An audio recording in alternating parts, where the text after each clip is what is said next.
showed their Jews the door. Therefore, you could say that the Arabs and the Israelis exchanged populations. Oh my God, this is so gross. The Arabs and the Israelis changed populations? You dumb. God, these people are so racist. I've been dying for you to watch this video. Okay, sure, I'll watch this video. Confuse me with facts. 1945. World War II is finally over. Europe is filled with tens of millions of refugees. 2 years later, Great Britain lost control of Southeast Asia. India and Pakistan win independence, and 7 million Muslim refugees exchange places with 7 million Hindi refugees. Today, I don't get it. What does that have to do with Israel? What's happening here? not one of these people is a refugee. Not one. They have integrated into their host countries and built new lives. And then, It's like, hey, I'll have you know, in 1919, there was also a border swap between Greece and Turkey, and they were not considered refugees no more. And it's like, yeah, okay, fine. Really gruesome process in general, but also, still, the fuck does this have to do with Israel? Like, I don't get it. there It are wasn't the 1919, but it was around that time. I don't fucking remember exactly when it was. God damn it, it's my own goddamn personal history, and I don't know. Palestinians. In 1947, the United Nations presented a partition plan This is Israel's Foreign Affairs Ministry. Okay. Israel's Foreign Affairs Ministry. for the Jewish homeland. The Arabs gave a resounding no to that plan. Yeah, I wonder why, dude. I wonder why. Because most of the people at this point, the Jewish population is 33% of the people living on that land. They are seen as like settler colonialists, which they are. They are engaging in a settler colonialist project. Okay? And who is doing the settler colonial project? The motherfucking British that claimed that they were going to give a national piece of land to the Palestinians for collaborating with them against the Ottoman Empire. So, yeah, of course they're going to be like, no, dog, we don't want this. You told us we could have our land. I thought that's what was going on. What do you mean? And in that 1947 partition plan, at the end of the day, the 33% population of newcomers who are Jewish end up getting 55% of the population. No, it was like 94% Arabs and 6% Jews, man. It's not 33%. No, dog, you're wrong. Okay, you're wrong. In 1947, it was 33% of the population. It was. What you're talking about is 6% Jews before British Mandate Palestine, before Jewish immigration occurred. What you're talking about is when Jews were declared Palestinian and lived alongside Christians and Muslims under the Ottoman Empire. So here's what happens. Unless you're doing this semantics thing where you're talking about like 94% Arabs and 6% Jews is like Ashkenazi Jews are like those are the only ones who are Jewish, and then the rest of the Jewish Arabs are actually still Arab, which is true. They technically are, but not if you ask the ethno-state. The ethno-state does not declare Arab Jews to be Arab. That's a specific designation for Muslims and Christians who happen to be Arab. Jewish Arabs are not considered Arab. They're considered Jews. Why is this like weird, incredibly racist designation the norm? I don't know. Maybe because Zionism is an incredibly racist project because it's a settler colonial project. Of course, it's going to have a little bit of fucking racism baked into it. They rejected a state for themselves if it meant also giving a state to the Jews. 6 Arab states attacked the fledgling Jewish Yeah, just out of fucking nowhere, this state, is what happened. which was small but plucky and determined to survive. In the meantime, many of the Arab inhabitants left their homes because of the war and the promise by Arab leaders that the Jews would be defeated quickly. They planned to return when... Okay, so there is some level of truth to this, okay? There is some level of truth to this. There is some level of truth to this. Some people did think, or actually most people did think that they were going to get back their homes, okay? That part is true. It's just a very gross way to cover the story by refusing to recognize that most of these most of these like Arab villages had at this point, by this point, had created their own, like either they had like a barely a fucking standing, not even a militia, but just like some arms, small arms, because they had been disarmed by the British occupying force at the time. Okay, as opposed to the standing military that the Zionists had, Haganah with like more than 100,000. So of course it's not true. The only part of it that is true is the part of it that the part where there were definitely people that thought that they were going to come back to their houses once they left. When they won the war and the Jews had been thrown into the sea. I like the idea that they won the war and the Jews were thrown into the sea. To their great surprise, they lost. Several 100,000 Arabs had become... They lost. Yeah, bullshit. Like that he started off with 1947 instead of talking about the Nakba, because, yes, technically, the expulsions predate the Nakba. The Nakba is just the most significant form of it, the most militarized form of it, because it accompanied like the British completely pulling out at that point. However, leading up to the Nakba, there was constant back and forth fighting amongst Arab villagers who did not have as many weapons or anything like that against a very well-trained standing army. Like these were not just like random people.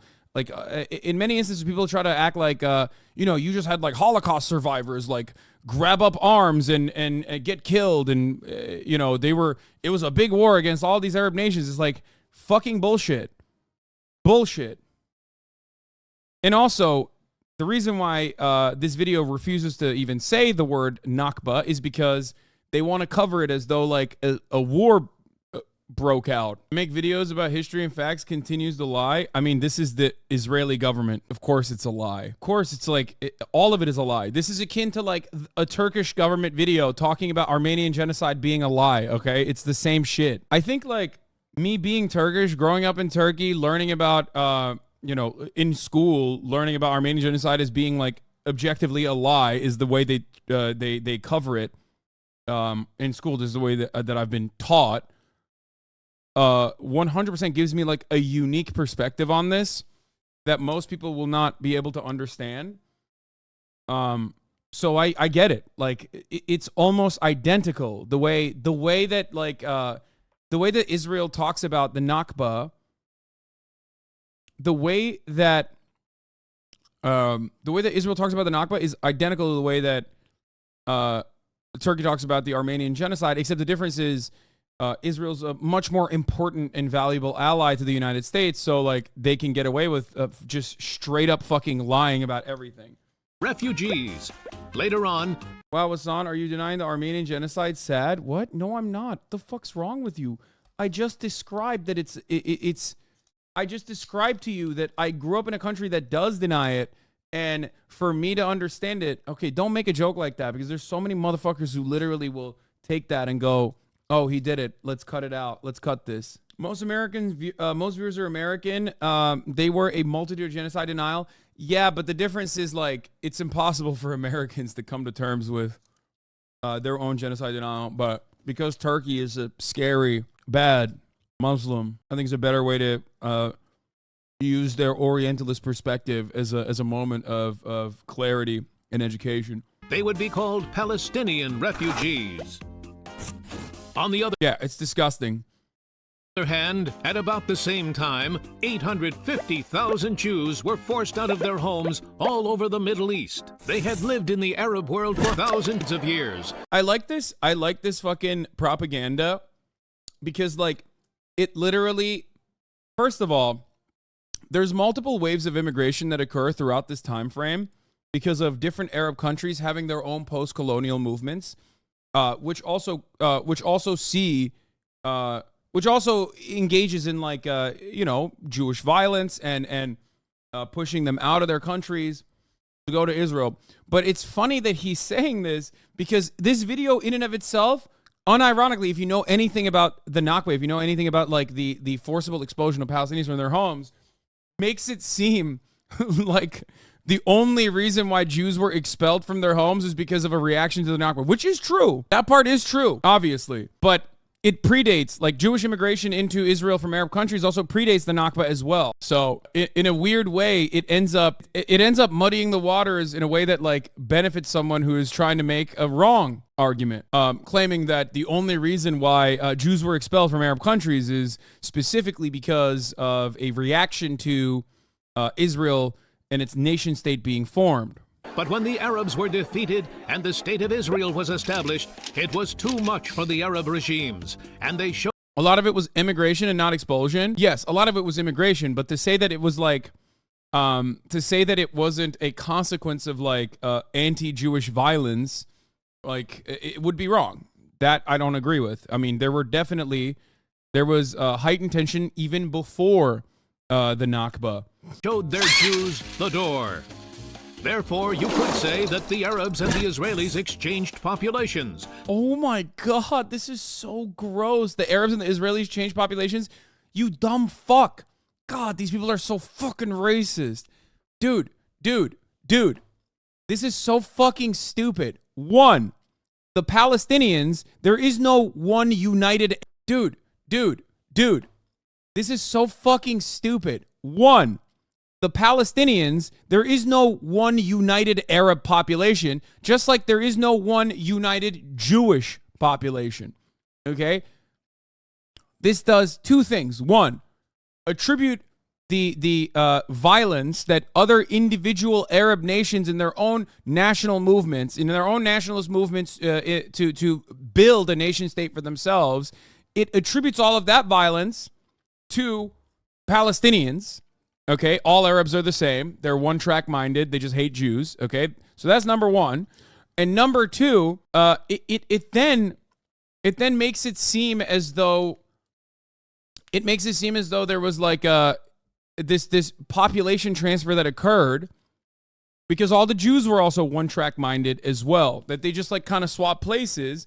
Meanwhile, the Arabs that lived in those nations still live in those nations. The only people that got fucked over in this process are the Palestinians. It's ridiculous. Much like in Europe after World War II, and much like the Hindus and Muslims. That's gross. That's fucking gross. Yeah, dude. Yeah, like Moroccan Jews coming into Israel went through the same conditions as the Jews in the Holocaust. Good take. When you're so fucking horny, to try to like justify and also avoid talking about like the real genuine violence that you subjected people that lived there to, that you just end up doing a little bit of Holocaust revisionism. You know what I mean? It's not fucking fine, you know, just a little bit. Anyway, the second thing that this video does, which is what Israel as a government has done that really frustrates me, is the idea that Jews and Arabs are separate. You can't eat hummus and you can't eat falafel and act like that's your own thing while simultaneously being like Jews and Arabs are totally separate. Shut the fuck up. Shut the fuck up. You can't be running around talking about how you make fucking hummus and then be like Jews and Arabs are different. No, they're not. There are millions of Arab Jews, you fucking asshole. Fuck you. And fuck every Arab Jew that says that they're not fucking Arab, that there's something different. That is supremacist, okay? That is a supremacist ideal that was instilled upon a population that had to go through a rough integration process to Europeanize themselves a little bit. It's so dumb, dog. It's so fucking stupid. It's so ahistorical. Yeah, to ask an Arab Jew if they're Arab or not and see how they fucking react to it. Maybe not in America, but in Israel. If you ask an Arab Jewish person in Israel if they're Arab, they fucking flip out. Arab nations say they're not Arab, Lamau. I know that. I know. Lebanon.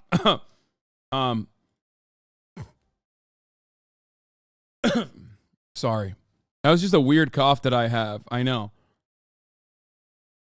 The terms Arab Jew and Mizrahi were phased out some time ago. I'm just saying, it's fucking, it's ridiculous. Also, I'm Turkish.